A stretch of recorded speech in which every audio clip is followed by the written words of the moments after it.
natin yung Chapter 4 ng Qualitative Research, particularly Phenomenology. Ang focus natin ngayon is structure of Chapter 4, Results and Discussion. After the researchers set aside all the personal preconceived experiences, the bracketing stage po yun. Kung hindi naman importante doon sa study natin, yung mga sinabi ng mga participants, pwede naman natin iset aside yun. Horizontalization was done by highlighting naman yung mga significant statement na makakatulong dun sa study natin.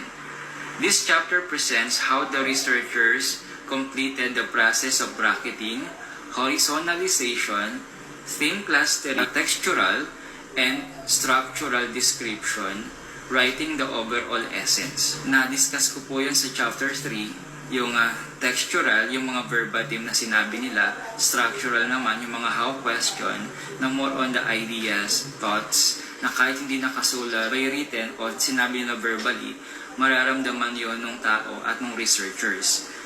And verification of the lived experience of the participants in selling.